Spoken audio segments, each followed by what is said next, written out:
Aujourd'hui, on a une entrevue odorante pour moi. Malheureusement, à la maison, ce ne sera pas le cas parce qu'on parle du livre Le secret des plantes 2, écrit par l'auteur Fabien Girard. Alors, bienvenue à l'émission. Ben, bonjour à vous. Écoute, là, tu nous as amené toutes sortes de spécimens, justement, dans le cadre de l'entrevue. C'est pour ça que ça sent beaucoup présentement sur le plateau. Ça sent très bon. Mais avant de tomber dans le livre que tu viens présenter, toi, tu es un vrai passionné de la nature, des plantes plus précisément, de l'horticulture. Ça devient d'où cette passion-là? Ben, c'est drôle, quand j'étais jeune, mes parents ont su stimuler ma curiosité pour le végétal d'une façon particulière. En fait, ils m'ont proposé de me faire un petit jardin à côté du leur. Puis à chaque fois que je disais à mon père m'avait mis une pelle dans la voiture. Puis je disais, hey, père, ça m'intéresse ta plante-là, ça m'intéresse. On s'arrêtait sur le bord du chemin, j'allais la prendre, puis je la mettais dans mon nouveau jardin. OK. Fait que, tu sais, je regardais pousser ça, donc ça m'a suivi. Finalement, j'en ai fait mon métier. Fait que depuis ta tendre enfance, c'est ça. Et là, tu as étudié dans ce domaine-là, je crois. Tout ton cheminement, tout ton parcours est en lien avec ça. Ça ressemble à quoi, justement, le parcours d'un passionné d'horticulture? Ben, le parcours d'un passionné, en fait, ce qui est arrivé, c'est que j'ai fait mes études au cégep. À l'université, je suis venu à l'UQAC ici pour faire ma biologie. Puis je prenais tout le temps mes stages en chimie des plantes. Ben, pour voir qu'est-ce qu'il y avait dans une plante, c'est ça qui m'intéressait. Qu'est-ce qu'il y avait dans une plante, qu'est-ce qu'on peut extraire, qu'est-ce qu'on peut faire, de quelle façon elle peut être utile à l'homme. OK, c'est le volet un peu, je dirais, médicinal des plantes qui t'intéresse? Médicinale mais culinaire aussi, parce que OK. j'en ai amené quelques-unes du livre que j'ai publié. Ouais. Puis justement, j'aimerais ça te faire goûter tantôt. Ouais, ben d'ailleurs, tu disais ça tout à l'heure, on va explorer cet aspect-là. Donc, tu nous arrives, c'est un tome 2, Le secret des plantes 2. Concrètement, c'est quoi? C'est un prolongement du tome 1 ou c'est vraiment, t'amènes des éléments nouveaux? Ben, en fait, le tome 1, ça m'a pris 6 ans à l'écrire. Celui-là, 4 ans et demi. Donc, on s'améliore un petit peu au fil OK, du temps. ouais. Puis, l'histoire, c'est que dans le fond, le premier, c'est une quarantaine de plantes avec des recettes, tout le kit. Puis ça, c'est la suite, 40 nouvelles plantes. OK. Donc, c'est pour dire au public québécois, ben appropriez-vous vos trésors, vos richesses. Tout ça, ça dort dans le bois, c'est pratiquement inutilisé au Québec. Fait que ça nous Puis entoure c'est... présentement, là. Les plantes qu'on va découvrir dans le livre. Ah ben c'est pas des plantes qui viennent de Chine, hein. C'est directement d'ici, de la forêt OK. boréale. C'est nos trésors, quoi, qu'on ne sait souvent pas quoi faire avec. Ouais, on sait pas quoi faire avec, on les connaît pas non plus, fait que ça vient démystifier tout cet univers-là. Fait que c'est un livre à traîner quand on va faire de la randonnée en forêt, par exemple. Ben exactement. Le monde dit souvent, ils disent, écoute, on traîne ton livre en forêt, puis quand le monde ne sont pas certains de la plante, il y a quand même beaucoup de photos en couleur, ils s'en vont marquer le nom latin sur Internet, puis là, ils ont 50 photos. Ouais. Fait que là, ils sont sûrs de l'identification. Ouais. Donc, c'est comme une chasse au trésor. C'est un peu comme les gens faisaient déjà avec les champignons, les oiseaux. Maintenant, on l'applique avec les plantes.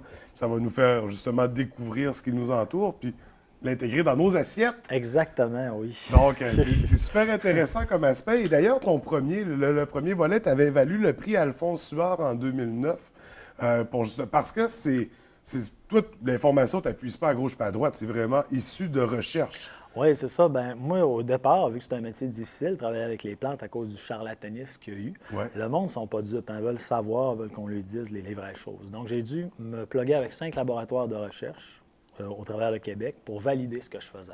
Puis comment ça fonctionne, la recherche? Je veux dire, parce que là, vous en mangez, il faut pas que ça soit toxique, faut pas. Non, ben c'est ça. Moi, je fais les premiers extraits, comme, cette plante-là, des huiles essentielles, de la gastache. Donc, j'envoie aux analyses, comme il y avait le laboratoire à la Sève, que je travaillais beaucoup avec au début. Donc, j'envoie un extrait là-bas. Eux autres, ils étudient les composés volatiles. Ils me sortent le scanning, la chromatographie de tous les composés volatiles. Puis à ce moment-là, moi, j'analyse, je prends chacune des composantes, écoute, toxicité, comestibilité, puis on valide. OK. Donc, c'est pareil avec l'Institut Armand Frappier, après ça, à l'Université Laval. Donc, c'est différents types de laboratoires Ça, c'est pour c'est le différents types premier aspect de la d'analyses. recherche. C'est la première analyse.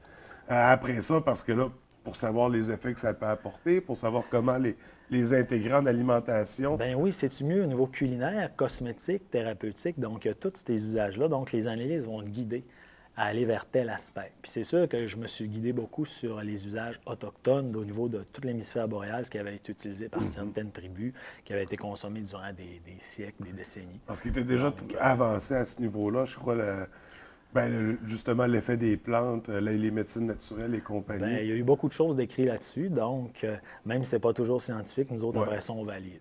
Fait que si tu rends ça scientifique, tu rends ça mesurable, disons, et accessible parce que tu es un vulgarisateur.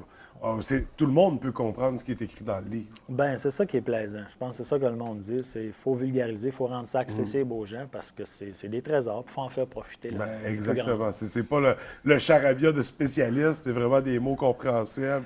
On peut observer avec, c'est ça, les illustrations qui sont incroyables. D'ailleurs, je voulais savoir qui a pris les photos dans ce livre-là. Ben en fait, c'est drôle. L'autre, je les avais tout pris. 95 sauf que lui, j'ai 65 en fait, j'ai eu des collaborations, des amis, OK.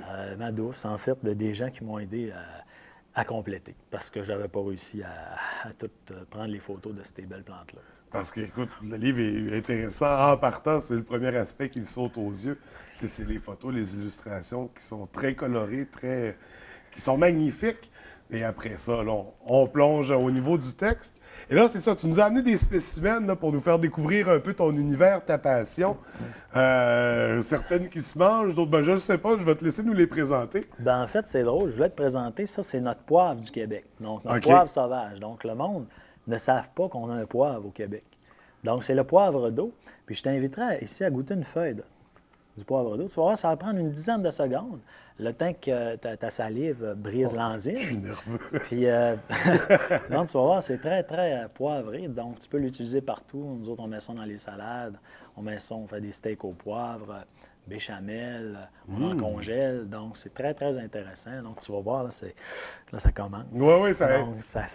t'as fait le bon signe, ça te prend de l'expansion en Oui, bouche. je te dis que ouais, c'est quelque chose. Donc, une petite plante qu'on retrouve sur le bord des eaux, des marécages, qui est très, très intéressante. OK, facile à trouver, donc à la portée de tous. Est-ce que c'est la même plante, les deux? Non, ça, c'est deux plantes différentes. En fait, celle-là, de l'agastache fenouil. OK, là, je pense que je vais me rincer la bouche parce que...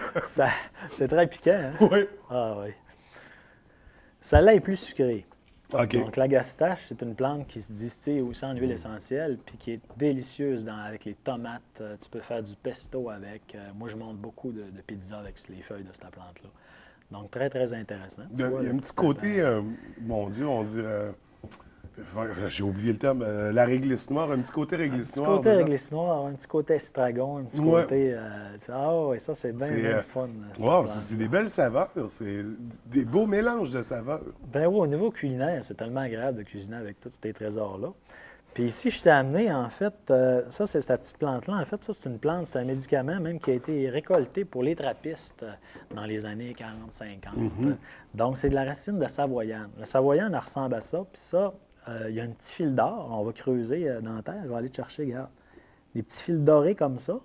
Petit fil doré, en fait, c'est un médicament par excellence contre les abcès buccaux. OK. C'est une brosse à dents naturelle en rince-bouche aussi. Donc, ce que tu fais simplement...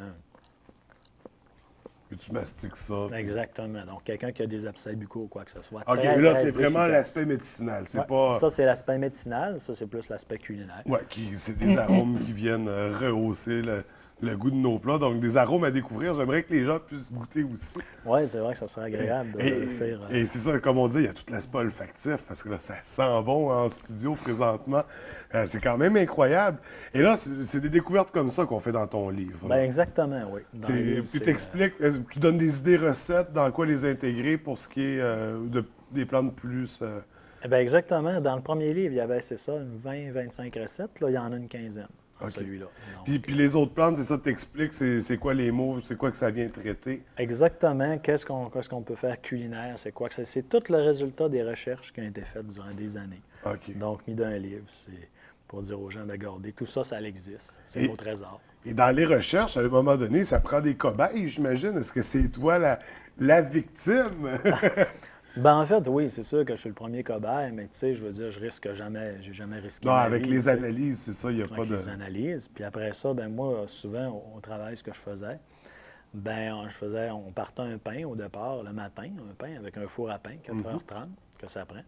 Puis là, sur l'heure du midi, je faisais goûter à mes collègues de travail. On validait autant qu'il y avait la moitié des tests, c'était délicieux, l'autre moitié, c'était pas mangeable. Mais c'est OK. ça qui faisait la validation. On disait, ben, regarde, ça s'utilisait au niveau culinaire avec ça, puis ça.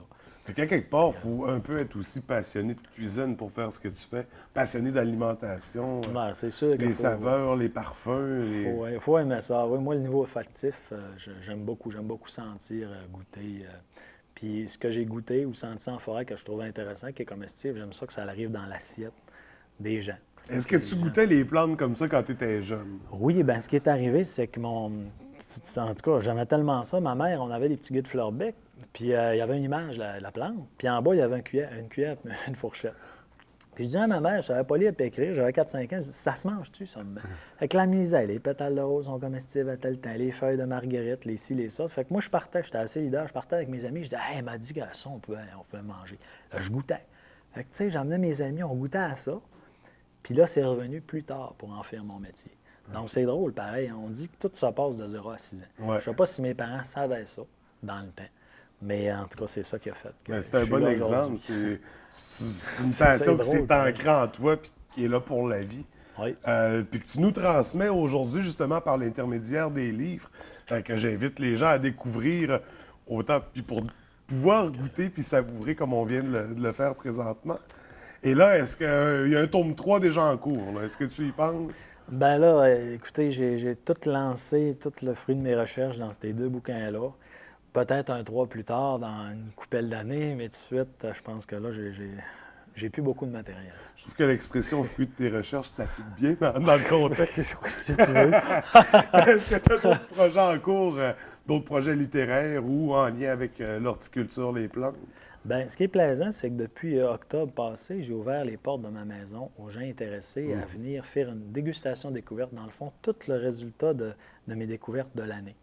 Donc, ils se ramassent souvent, c'est des groupes, une personne qui forme un groupe, 12-15 personnes.